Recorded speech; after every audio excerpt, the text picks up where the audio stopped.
When 1,000 settlers on horseback and in wagons thunder across the Oklahoma plains toward land they can finally call their own, and the John Williams score comes in, and you're 15 years old watching it in the dark, you feel something that takes a while to name. That's Far and Away, Ron Howard's 1992 epic about a penniless Irish farmer's son and the landlord's daughter who decides he's useful, crossing the Atlantic together and chasing a plot of free land in the 1893 Oklahoma land rush. Tom Cruise was Joseph. Nicole Kidman was Shannon. They were, at the time of filming, newlyweds. Howard called it their honeymoon project. The film cost $60 million. John Williams scored it. Michael Salomon shot it in a camera format, dead for 22 years. It played as the closing film at Cannes, got reviewed by people who had just watched Reservoir Dogs, and opened at the domestic box office behind Sister Act. And underneath all of that, a film with a helicopter in the Atlantic on day one, a lens no one had built before, an accent so catastrophically wrong that Ireland watched it as a comedy, and a song that existed before the movie did got re-recorded for the movie, and then replaced the original everywhere on Earth, except Taiwan. Today we're counting down 15 wild facts you didn't know about Far and Away. Before we dive in, hit like and subscribe for more deep dives into the films that shaped us. Let's get into the countdown with number 15. Number 15. The bluff that changed Bristol modern epic cinema. The whole reason Far and Away looks the way it does came down to a promise Michael Salomon was not planning to keep. Salomon was Ron Howard's cinematographer on Backdraft when Howard mentioned he was developing a modest period piece about Irish immigrants. Small budget, planned for Europe. Then Tom Cruise came on board, and everything got bigger. Salomon saw his opening. He told Howard he wanted to shoot in 65mm, Panavision System 65, a large format not used on a theatrical feature since Ryan's Daughter in 1970. 22 years dormant. Universal Pictures said no, then put it in the budget, then cut it again, then put it back. The format was removed and reinstated 3 separate times during pre-production. What finally broke the standoff, Salomon went to Kodak and Panavision separately. Kodak agreed to sell 65mm stock at 35mm prices. Panavision agreed to lease the cameras at 35mm day rates. Universal's cost argument evaporated. Howard said yes. Then Salomon told Universal he would use no more lights than on a standard 35mm shoot. In his own words, from a 2024 interview, fingers crossed behind his back. He had no intention of keeping that promise if the shot demanded otherwise. The format dead since 1970 came back because a Danish cinematographer cut deals with Kodak, sweet-talked a studio, and fibbed about the lighting. Universal got what they wanted anyway. Salomon shot lean. The film looks vast. Branagh used System 65 for Hamlet in 1996, Anderson for The Master in 2012. Nolan built his entire large format practice on it. The format Salomon bluffed back to life is now the foundation of modern epic cinema. Far and Away was his last cinematography credit. He had spent decades behind cameras on more than 50 features, earned 2 Oscar nominations, and revived a format the industry had abandoned for 22 years. Then he simply stopped. "I just thought it was time to try something new," he said later. He went and directed A Far Off Place for Disney, then Band of Brothers for Steven Spielberg, won a Primetime Emmy, and never went back. The man who argued 70mm back from the dead put the camera down when he was finished, not because it failed, because he'd done what he set out to do. Number 14. The version that aired once, and was never officially released. The film you can buy today runs 140 minutes. There is another version that runs 170 minutes. It aired on ABC over 2 nights in 1996 and has never been officially released on any home media format. Not on VHS, not DVD, not Blu-ray, not streaming. Nearly 30 years later, it exists only in recordings fans made off their televisions. A BC added 35 minutes of deleted scenes to fill 2 two-hour broadcast slots. The extra footage expands Shannon and Joseph's relationship through the Boston section in ways the theatrical cut skips. Scenes that, according to fans who have compared both versions frame by frame, show a meaningfully different arc between the 2 leads. Not a different film, a fuller one. The only copies that survive are degraded VHS recordings, some pitched slightly flat because ABC slowed the film down to fill the time slot. A small community of obsessives spent years correcting the frame rate and pitch, and published a fan restoration in 2022. That restoration is the only way to see those 35 minutes at proper speed and correct pitch. Universal has never released the footage. A 4K restoration of the theatrical cut was recently announced through Shout Factory. The extended cut was not included, and here's what sits at the center of that. The bowl scene, the one Howard staged without telling Kidman, the most discussed moment in the film's entire production, was censored out of the ABC broadcast. The shot of Shannon lifting the bowl and looking was removed. The only version of Far and Away with 30 extra minutes of story is the one where that scene doesn't exist. Number 13. The childhood clipping that became Far and Away. 3 of Ron Howard's great-grandparents rode in the actual 1893 Cherokee strip land rush. When he was 6, his great-grandmother in Kansas showed him a yellowed newspaper clipping, horses and wagons and a cannon firing, and he kept that image for the rest of his life. He first talked about making a film around it in 1983. He and screenwriter Bob Dolman talked about it for 9 years before the camera rolled. On July 7, 1991, 98 years after that cannon fired in Oklahoma, Howard couldn't sleep the night before. He was about to release 800 extras, 900 horses, mules, and oxen, and 200 wagons across a quarter-mile set on a 12,000-acre Montana ranch. 9 cameras were in position. The extras weren't from a casting agency. They came from a reenactment society called the Reenactors, people who had spent years training for exactly this. J.P. Gabriel, a video assist operator on the production, said that when the race started, the ground shook. Producer Brian Grazer summed it up afterward. The injuries were minor, and nothing catastrophic occurred. 4 people needed medical attention for fractures. 1 horse did not make it. Everything was running at 35 miles per hour, and 1 wagon rolled, sending extras off course. Stunt coordinator Stan Smith, whose job that day was staying within arm's reach of Tom Cruise, later called it one of the most detailed singular shots ever filmed on 70mm. The newspaper clipping was from 1893. The shoot was in 1991. And the man who had been staring at it since he was 6 was standing in Montana watching the ground shake, finally making it real. Number 12. Panavision said no, then sold it to everyone. Mikkel Salomon had a problem nobody had solved. At 65mm, depth of field is shallower than 35mm. 2 actors at different distances from the camera can't both be in focus at the same time, not without sacrificing light the budget didn't allow for.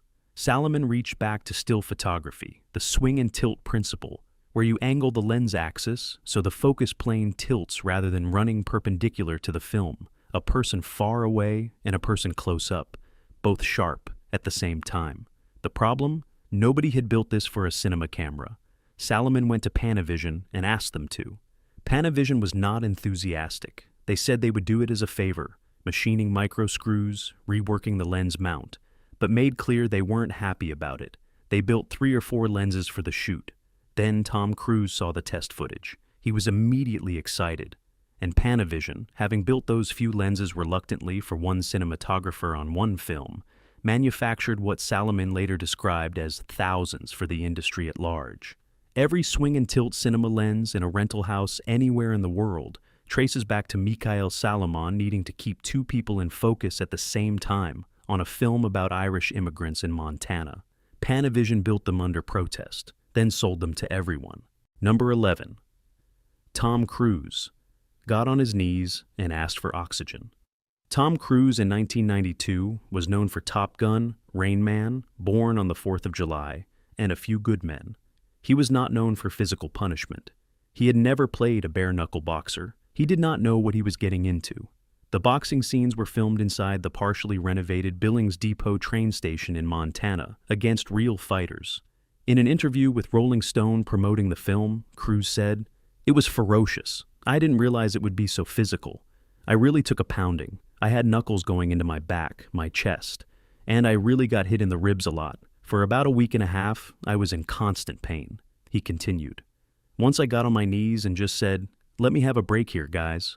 So they'd give me some oxygen and a little water, and then I'd go back to work. But boy, was it brutal. This is 3 years before mission. Impossible. 4 years before crews would begin constructing the persona of the actor who does his own stunts, hangs off planes, breaks his ankle, and finishes the take. None of that existed yet. What existed was a romance about an Irish immigrant that happened to include real fighters swinging real fists, and a star who nobody fully briefed on what that meant. He got on his knees and asked for oxygen. Then he went back. Number 10. They cast Richard Harris's son, and barely used him. In the credits of Far and Away, between immigrant number 1 and the piano player prostitute, there is a character listed as Patty. Patty is played by Jared Harris. In 1992, Jared Harris was 30 years old, 3 years into a professional acting career, doing off-Broadway productions while picking up minor film parts wherever he could. He would go on to be Lane Price in Mad Men, Valery Legazov in Chernobyl, for which he won a BAFTA and received Emmy and Golden Globe nominations, and King George VI in The Crown. In Far and Away, he had about 4 lines. Here's the thing. Jared Harris is the son of Richard Harris, the Irish actor, the man who played Marcus Aurelius in Gladiator and Albus Dumbledore in the first 2 Harry Potter films, who spent 40 years embodying a specific kind of ferocious Irish masculinity on screen. When Far and Away was filming in 1992, Richard Harris was one of the most famous Irish actors alive. A $60 million film about Irish immigration hired the son of the defining Irish screen actor of his generation and put him in the background with 4 lines. If Richard Harris ever saw the film and the credits, the conversation with his son afterward must have been something. Jared Harris has never said whether his father saw it. Number 9. The bowl scene. Kidman didn't see coming. Early in the film, Joseph Donnelly is being nursed back to health after an accident that put him in bed. His modesty is protected by a bowl placed over his lap by Shannon's mother. Shannon's mother leaves. Shannon alone cannot help herself. She lifts the bowl. The reaction on Kidman's face is completely genuine, because it was. Ron Howard wasn't satisfied with the takes he had of Kidman lifting the bowl. The reaction wasn't landing. So without telling Kidman, he went to Tom Cruise, her husband, and quietly asked him to change what he was wearing beneath the costume for the next take. The director asked the husband to manufacture a genuine surprise for his wife. The wife is the actress. The scene requires the actress to convince you she is discovering something unexpected. So Howard engineered the discovery without telling her it was coming. The performance is real because the experience was real. Ron Howard got the shot. Kidman found out the same way most people did. Number 8. Tom Cruise's Irish accent became the real legend. Tim Monick had been coaching screen actors for 17 years before Far and Away. He trained at Carnegie Mellon and taught at the Juilliard School's drama division for over a decade before moving to film. By every professional measure, one of the most experienced dialect coaches in Hollywood. He had never coached Irish before. Far and Away was his first. Tom Cruise's attempt at a County Galway accent has since become a benchmark, specifically for how badly it can go wrong. Time magazine said he sounded like a pirate. The Irish Post called it the standard against which all bad Irish accents are measured. In Ireland, the film developed a parallel cult, following as an unintentional comedy. The most technically accomplished Hollywood production of 1992, a film that revived a dead camera format, invented a new lens system, and deployed the most sophisticated large-format cinematography in 22 years, also produced the most catastrophically wrong Irish accent in the history of cinema. Coached by a man doing it for the first time, spoken by a man who had never been to Ireland.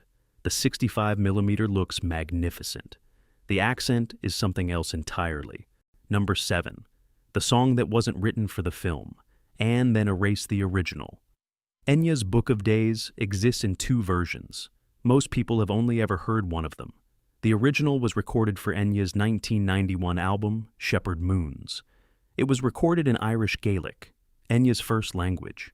She described it in a 1992 interview as coming from her personal diaries. "I have a book of days," she said. The lyrics in Gaelic are talking about the excitement of entering into a book of days first thing in the morning. It was private in the way only music in a language most of your audience doesn't speak can be private. When Ron Howard approached Enya about Far and Away, she didn't write a new song. She re-recorded the existing one with new English lyrics by her collaborator, Roma Ryan, built around the film's immigrant theme. The new version ends with the phrase, "Far and Away." It was released as a single in July 1992, and then something happened to the original. From mid-1992 onwards, most pressings of Shepherd Moons worldwide replaced the Gaelic version with the new English-Irish recording. The song Enya had written from her own diaries, in her first language, on an album that eventually sold 13 million copies, disappeared from the standard version of that album. Taiwan kept the original. Everywhere else got the film's version. A film that Enya wrote no new music for managed to overwrite the original version of one of her own songs globally.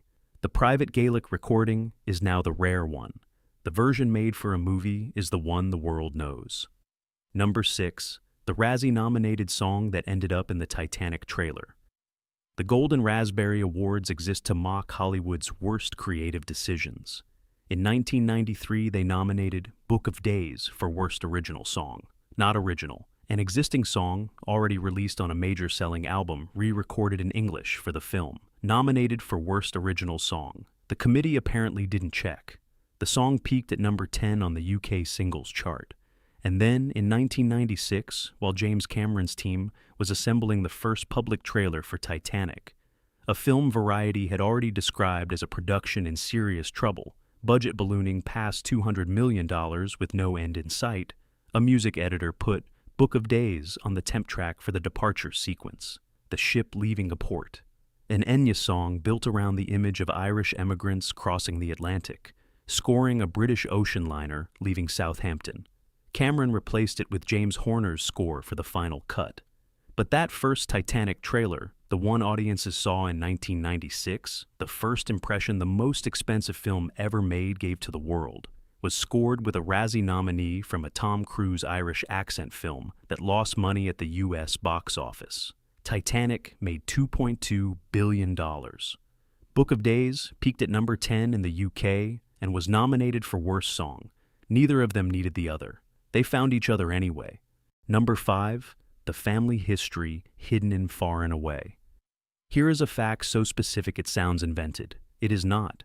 The Dingle Peninsula in County Kerry is where the Irish scenes in Far and Away were filmed. Shannon Christie's family estate, the cliffs, the village, all Dingle. Kidman filmed her character leaving Ireland for America on that peninsula. In late 1838, a dairymaid named Mary Finn left her home village of Castle Gregory in County Kerry, on the Dingle Peninsula, and boarded the SS Susan with her 3 children. They arrived in Sydney on March 10, 1839. Mary Finn was Nicole Kidman's paternal great-great-great-grandmother. Kidman's character, Shannon Christie, is an Irish woman emigrating from the Dingle Peninsula in the 1890s. Kidman's actual ancestor emigrated from the same peninsula half a century earlier.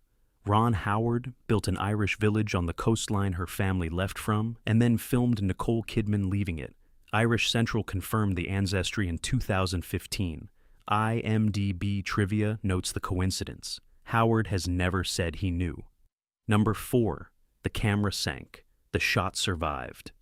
Michael Salomon had always wanted to open the film the way Freddie Young opened Ryan's Daughter, a great aerial sweep over the Irish coastline, rising toward land.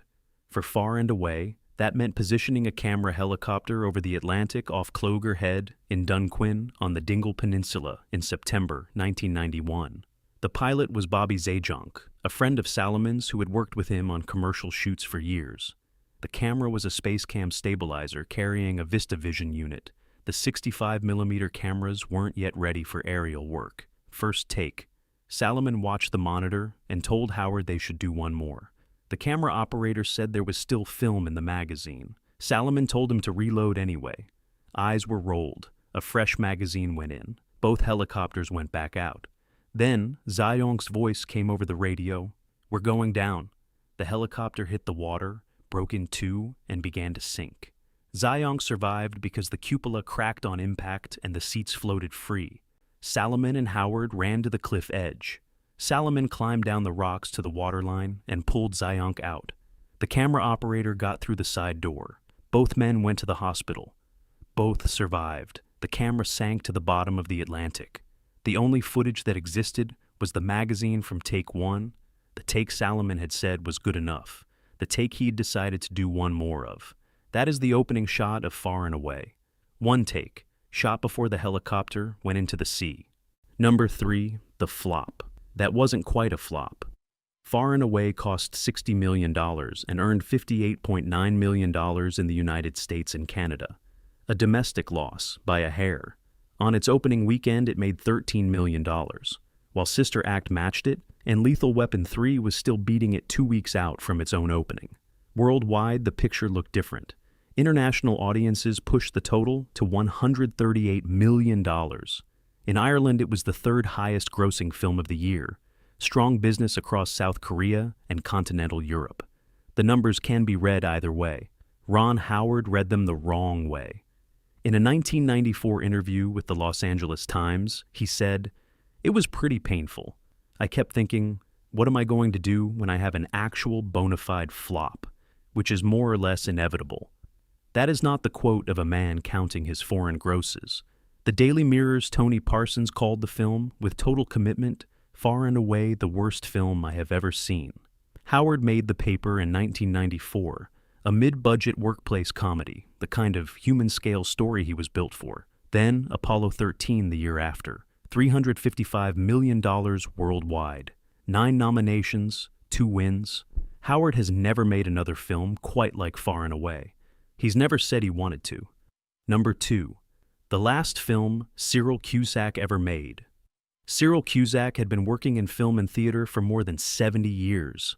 He broke through with Carol Reed's Odd Man Out in 1947, played the spy chief opposite Richard Burton in The Spy Who Came In From the Cold in 1965, and the book-burning fire chief in Truffaut's Fahrenheit 451 in 1966. He played the gunsmith who crafts the custom rifle for the hired killer in The Day of the Jackal in 1973, one of the most distinguished Irish actors of the 20th century.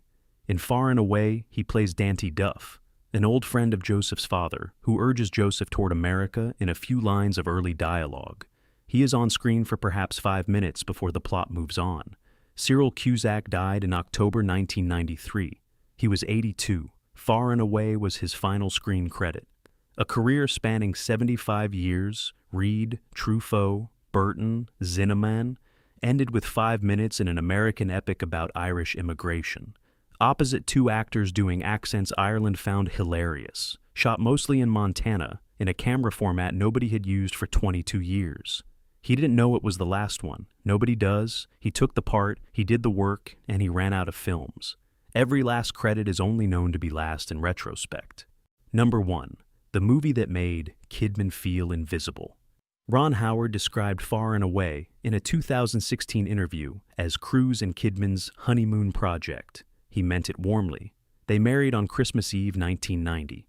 Principal photography started May 28, 1991. Newlyweds on location in Ireland and Montana, playing 2 people falling in love.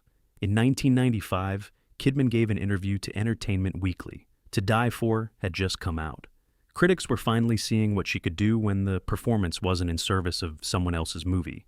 She looked back at Far and Away without softening it. In retrospect, she said, "I probably shouldn't have done a movie with him so quickly. I probably should have done more by myself to be seen independently." That is a careful sentence. She was 24 when Far and Away came out. She had a Golden Globe nomination the year before for Billy Bathgate. She had already done 2 consecutive films as Tom Cruise's co-star, in a Hollywood that covered their marriage so relentlessly that the performances became secondary to the couple. That cost her visibility she couldn't recover by doing more of the same. She picked up the Academy Award for Best Actress in 2002 for The Hours, made in the year after her divorce, playing a woman disappearing under the weight of another person's story. She told The Late Show she went home that night alone and ordered room service. "I was sort of flailing emotionally and personally," she said. "I didn't have a partner to share it with." The honeymoon project ended there, and there you have it. 15 facts about Far and Away. A helicopter in the Atlantic on day 1, the only surviving take becoming the opening image of the film. A lens invented under protest that Panavision then sold to the world. Tom Cruise on his knees asking for oxygen. the man who would later hang off planes, not yet sure he could handle bare-knuckle fighters in a Montana train station. Nicole Kidman filming Irish emigration on the exact headland her real ancestor left from in 1838. A 170-minute version of the film that aired on ABC once and has never been officially released, with the bowl scene cut out. The Enya song that wasn't written for the film, re-recorded in English, that then erased the Gaelic original globally, and turned up in the first Titanic trailer after a Razzie nomination. Ron Howard recreating a scene his great-grandparents had lived through, a bluff that brought 70mm cinema back from the dead, made by a man who put the camera down when he was finished, and a woman who called the honeymoon project a mistake, who went home alone with her Oscar, ordered room service, and said she was flailing. Which of these hit hardest? Let us know in the comments, and tell us which film we should wade into next. Like and subscribe if you haven't already, so you don't miss the next one. Until next time.